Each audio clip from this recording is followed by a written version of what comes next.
Jordy, Newcastle 1, Arsenal 2. What was saying after that? Tale of two halves really. First half really good. We actually pressed Arsenal pretty high up the pitch at the start. Totally different to the way we approached Chelsea, and the first half was actually pretty good. Second half, however, absolutely shite in the second half, if I'm being honest. One of the worst performances in the second half I've seen out of any of the 45 minutes that I've watched us play. We just didn't get going.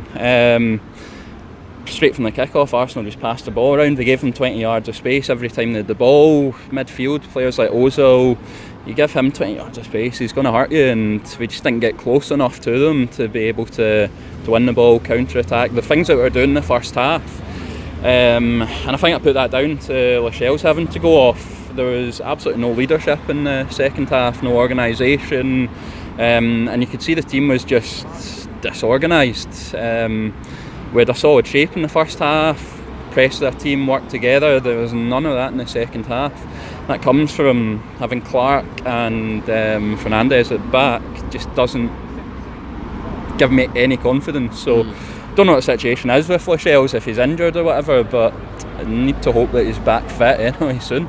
Because we're hoping Shelvey was back. We've seen Rafa said in the press conference everyone's available. Obviously Ball is Yoon with a long-term injury. Yet he's sitting on the bench with Rondon and Kennedy, arguably our three most important players, alongside Lascelles and Dubravka. Yeah, exactly. Like I'd heard he was maybe resting players after the international break, like sort of players that have travelled a wee bit.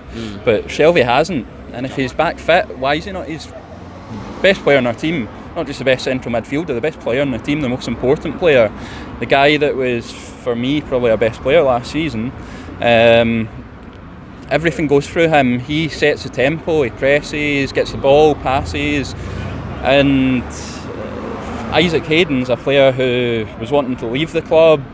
He's never really played to a level where you're thinking, yeah, do you know what, we need to build a team around him, whereas Shelvey is a player. You build a team around him and you see the results last season, what happens when he's playing at his best. So I really don't understand why you don't play your best player. Palace away next week. Are we confident of getting the first 3 points on the board? No. Simple answer, no. Tough place going to Palace. I think we used to have a good record there the last couple of visits. I think we drew last time before that in the relegation year we got beat 5-1, one of the worst performances I've ever seen. So we need to put in a good performance. Not confident whatsoever. I'm still hopeful we can go and get a result, but in terms of being confident for it, we're going to have to play a lot better than we did second half. If we can do what we've done first half, get in their face, play it around, create the chances, just have a better final ball from what we had at the first half, then hopefully we can get that result. Right, cheers mate. Thank you very much.